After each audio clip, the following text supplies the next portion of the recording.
Gentlemen, how we doing? It's good to be back. It's been a couple weeks since we have done a video awards and previews for the week, and as your commissioner, I'm happy to do it. I'm happy to be back. Club Oasis will still be dropping tonight, an episode with Nick and I where we discuss the NFL games for Week 8. We discuss our MVP pick, Coach of the Year, Rookie of the Year, and we also will discuss some matters of fantasy. But last week, after we did our awards on fantasy, on Club Oasis, got some pushback. Ryan, thank you for your great insight that I didn't even pick a winner. I think with Nick and I, when we get to about like an hour in, both of us kind of run out of steam. I know I do, and so it's kind of just pushing back the awards. Like, we give so much talk and effort and insight to other matters, and then once fantasy comes, it's like, for me personally, I'm like ready to be done. But after what happened this past week, I'm ready to discuss it. Gentlemen, let's talk about what happened last Thursday all the way to right now. So last Thursday, we had about 400 text messages in the group chat. Some opinions were wrong, some were right. We don't have to reignite that argument. I will always die on the hill that a quarterback can be a franchise quarterback at one point in their career and then turn into a starting quarterback, or start from a starting quarterback to a franchise and then end as a franchise quarterback. That can happen. We've seen it happen. But let's not talk about that. Let's talk about this week as a whole. And before we get into it and discuss what has happened yesterday in the group chat, primarily is what I want to get into, I just wanted to say, we're 3 weeks away from Thanksgiving. And as you guys know, every Thanksgiving I sent you a hearty, sappy text saying how thankful I am to be your commissioner. And that still holds true. I am very thankful to be your commissioner. And I will send a video out this year saying the same thing. And next year, same thing.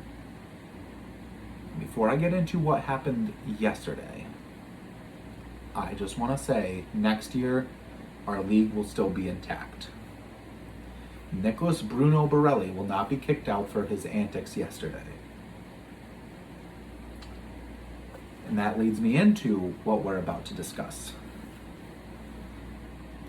There are 3 different types of trades. Maybe there's 4, but let's talk about 3 right now. The first one, trade fleece. It's where one person automatically gets the upper hand in the deal right away and wins that trade, fleeces the other person. There's a beneficial trade where it works out for both crews. Then the other trade is high risk, high reward. I think what happened yesterday, and I know Jake went into the group chat, defended the trade, and obviously you're going to defend it if you clearly won. But he defended it by saying everyone does trades for their own reasons. This was Borelli's reasoning. I don't know why he said that. He's not in Borelli's head. I don't think anything's in Borelli's head, looking back on yesterday. But he went through all these reasons, and then he goes, this wasn't even the worst trade of the year. Attacked my trade for Saquon, which, let's just put an asterisk there and say that when I traded for Saquon, didn't have faith Dalvin Cook was going to play. Adam Thielen's always injured.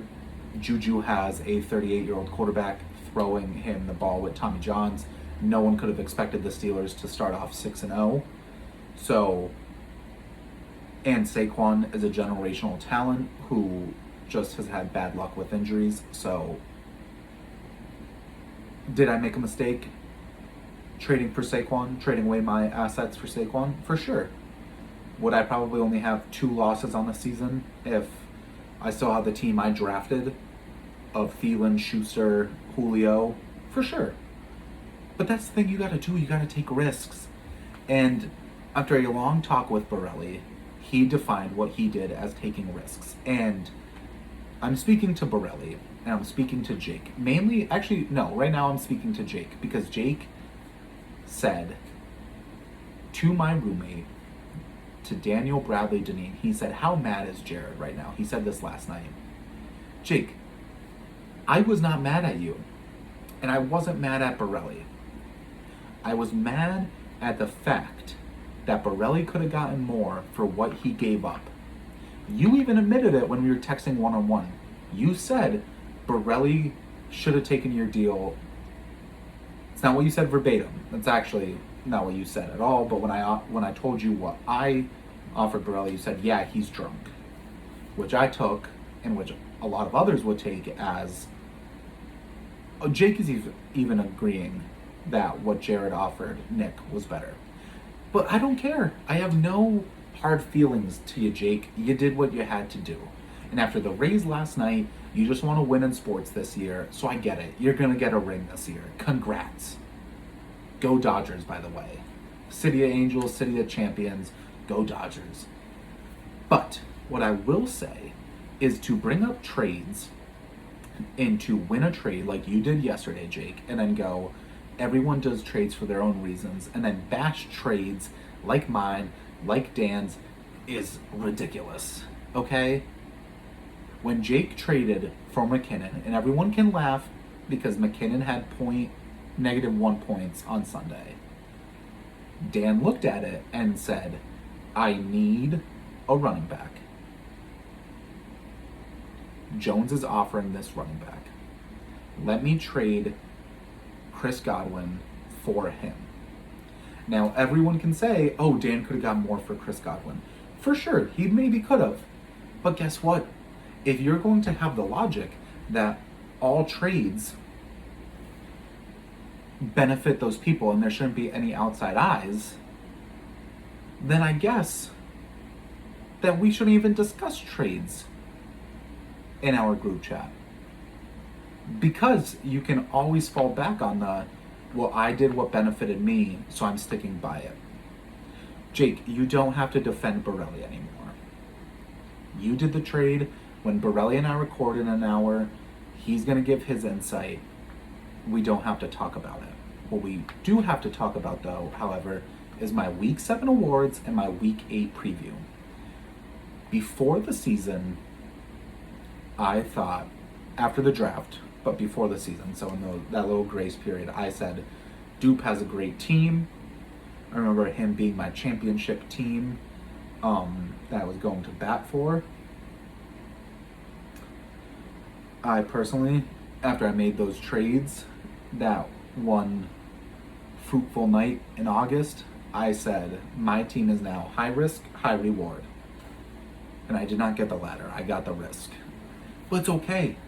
I am okay with that because I do believe there are worse teams in this league than mine, and I'll die on that hill. And we'll get to those teams. We'll get to those teams. So let's get into the awards. This week, before we get into those awards, last Thursday I was texting with Dupe, and I said, this is the most crazy year of fantasy football I have ever managed, I've ever been a part of, because everyone is making trades. No one has a clear-cut best team. That's why I said last Thursday, because I believed it, because looking at Jake's bench, I didn't believe he had the best team because there was some questionable players on his bench. But now, full-heartedly, congrats, Jake. You got your ring. Like I said, you deserve it, especially after last night with the Dodgers winning. It's okay, buddy. You got your ring. Probably like a size 2 or 3. You got little dainty hands. This year is crazy. It's going to be a fun one. Can't wait to see how it piles out. We have 3 weeks. November 28th is the trade deadline. So actually we have 4 weeks because today's the 28th. We have 4 weeks, a whole month until the trade deadline. It's going to be interesting, boys, gentlemen, boys, men. It's going to be fun. Can't wait. Can't wait. So let's get into the awards. Week 7, Jones beat me 147 to 104. I'm going to give Zachary Kenneth Jones the Woodwork Award. Not because he laid the wood on my team, but because he came out of the woodwork twice in 1 week. Jones was 2-4. Some shit talk. He had a lot of bad points against him. And this will go into his preview when we get to there. But everything looked bad on his end. He came out of the woodwork. He put up a huge victory. Congrats, Zach. 147 to 104. Also, Zach, very quiet in the group chat most times. Last Thursday didn't chime in, but he did chime in on the trade. Zach, we always love to hear from you, buddy. Come out of the woodwork more often. Congrats, Zach, on the win.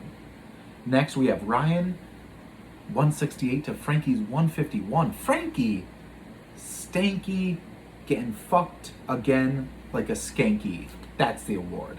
Because Frankie, the past couple years, last year and this year, puts up huge performances. Put up 150, 140, great performances.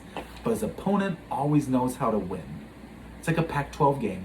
They're going back and forth, high scoring game. Oh my God! But the last minute of their game, the opponent always gets the upper hand. Frankie got fucked again. I believe he falls to 2-5, right there with me and old Johnny Boy.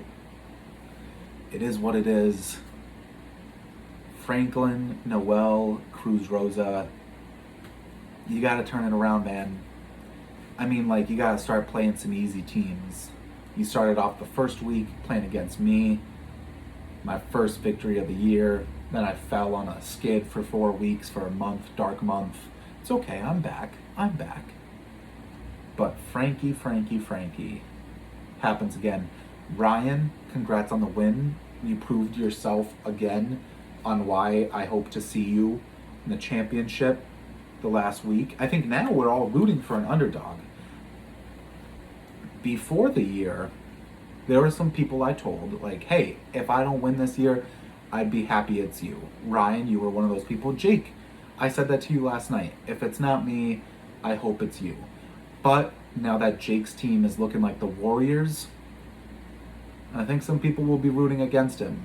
I'm not ready to say I'm against Jake just yet, but I think it's getting there. Ryan, congrats, buddy. 3-4, 1 week away from being 500. Let's get there. Good job, Ryan. Next, we have Drost 122 to Borelli's miserable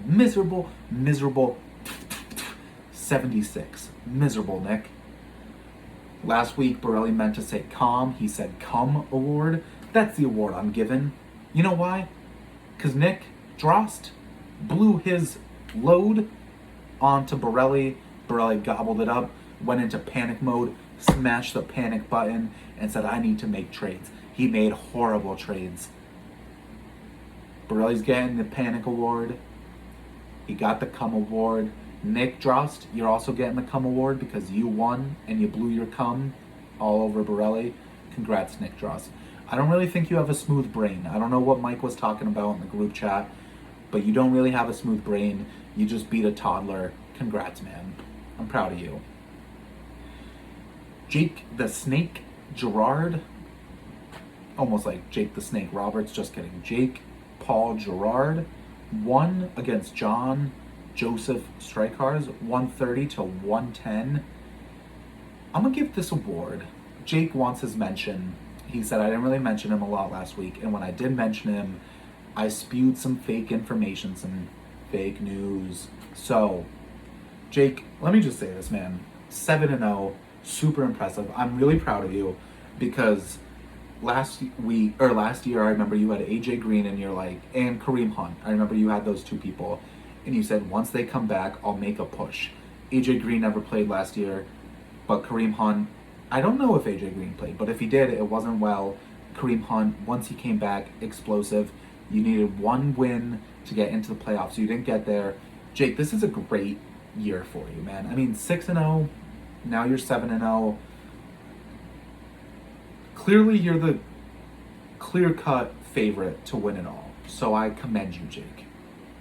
But the award this week isn't going to you, Jacob. It's going to John. And John, the award is, are there new subscriptions in your area? Because, buddy, I mean, the fantasy footballers, they did not help you too much. Your award is get a new subscription. You know, when you go on websites like Pornhub, HQ Porner, XN, XX, RedTube, PornTube, all those websites, they always say, oh, are there singles in your area? I mean, personally, I've never met one. But, John, your award is there a new subscription in your area, buddy? I hope so. You need new insight. You need new insight. This fantasy footballer isn't doing it for you, buddy. Mike, the fantasy football hitman, right? Put a little hit on you. Blah, blah, blah. Destroyed you. He got you. Well, crossed you off the list. Mike Wright did that to you. Now, our last game was Michael Dean Clark against Daniel Bradley Deneen, 148 to 112. I'm going to give Mike the PU award because I know personally at draft night I ranked him as one of the worst teams because he had 4 picks in a row of Wayne Gallman, of Rob Gronkowski, and then 2 really shitty players. I forget who the other 2 were, but it was 4 players right in a row, really bad. Mike, you surprised me this year, buddy. You did really well. You're doing really well. Very well. So I'm going to give you the PU award because you're like a fart. I said you were shitty at first. Turns out it was just a fart. It was silent but violent. Smells, buddy. It smelled in the beginning, doesn't smell now. We sprayed some Febreze on you. You're 4-3. You're looking good. You beat the brakes off Dan. Good job, Mike. Good job, buddy. And then week 8. Let's get into the previews for this week. Number 1, the shittiest game of the week. We have the Battle of B5. The Battle of San Francisco running backs. Jerick McKinnon on one side in Daniel's corner versus Jermichael Hasty in my corner. Going at it. Battle of B5. Who's going to win? 2-5 versus 4-3. Is the skid coming for Dan like it did last year? Is the uprise coming for Jared? Yes to one, no to both. The uprise isn't coming, but the skid certainly is. I think I win this week. I go to 3-5, and Dan goes to 500, only to slip further out of playoff contention, just like last year when he started 7-1 and ended on a horrible game streak of losing. I have myself winning that game. Then we have Jones and Frankie. This game is Jones's revenge game. 2 years ago, or maybe it was last year. Jones is looking for revenge. Not because of what happened in fantasy football, but because of what happened in fantasy baseball. Jones was Icarus. He was flying too close to the sun. Frankie, the sun, said, I'm the commissioner. You're out of my league. Kicked him out. We brought him back in. Kicked him out again. Jones was removed twice. Jones is mad. He's angry. He's coming for Frankie's head. Jones wins this game. Frankie falls more to 2-6. Next game, we have Ryan versus Borelli. And gentlemen, the award for this, or the preview name for this matchup is The Clock is Ticking. It's ticking on Duke. 2-4 for a while, or not for a while, but he was on a losing streak. I believe you started 2-0, went to 2-4. Maybe you were like, I don't know what the numbers were, but you weren't looking hot. You have since gained a hot streak. Clock is ticking, buddy. You gotta prove why you deserve to be in contention in Borelli after making a horrible trade like that, looking like the Bill O'Brien of fantasy football where you trade stars for nothing. You have to prove that you benefited on that trade. And man, I don't think you did. The clock is ticking for both of you. I have Dupe winning this game handedly against Nicholas Bruno Borelli. Next, we have Jake versus Drost. This is a good game. It's the Revenge of the Sith game. In Revenge of the Sith, we had the Master, Obi-Wan Kenobi. That's Drost. Then we had the Apprentice. That's Jake. Jake jumped, or Anakin jumped on across the lava. Obi-Wan destroyed him. Down went the Apprentice. The Apprentice won in the end in A New Hope when he killed Obi-Wan Kenobi. The reason why Jake is the Apprentice, I really don't know. But I know him and Drost went out a lot when Jake was at Amherst. Probably tried to learn a couple things from Drost. I don't know. Anyways, I couldn't come up with a great name for this, but I said move over Master. I think that Jake wins this, goes to 8-0. Drost, I looked at your team because I was going to offer you some trades, or at least try to influence someone else in our league on trades he could help or get, because he told me he offered you a trade. And so I looked at your team. You got a lot of people in your IR. It's all filled up. CMC's coming back though, so you're going to do well, hopefully. I still think Jake wins this one, especially because he has the best tight end in football right now. George Kittle going up against Seattle's defense, which isn't really even a defense anymore. I have Jake winning this one, going to 8-0. Drost loses, but it's what happens when you play the Warriors. So, but it don't mean a thing without the ring, and Rays fans should know what that means. In our last game, we have Jones versus Mike.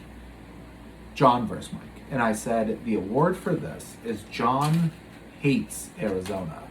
That's my award. I couldn't come up with something clever, but John, with his first or second pick, picked Kenyon Drake. Hates Arizona, because Kenyon Drake, I mean, why would you ever trust a Cliff Kingsbury running back? They don't do anything. So what did John do? Traded away Kenyon Drake. And the reason why John hates Arizona is because this week he's playing Mike. And who does Mike have at quarterback? No other but Kyler Murray, the Arizona kid, the Arizona quarterback, going up against John, only to cement John's hate in Arizona even more. I have Mike winning this one handedly. John falls. And I think the only game I didn't give a winner to was mine and Dan's. I have my team winning. Well, that's just because I'm rooting for the home team. But technically, we're both home teams because we live in the same place. But yeah, gentlemen, this was fun to be back. I'm happy to be face-to-face with you guys yet again. Wish you all the best. Let's finish this game strong. I still believe we should do a Friendsgiving. But for right now, this is fantasy. Let's have fun with it, okay? I'll see you guys later.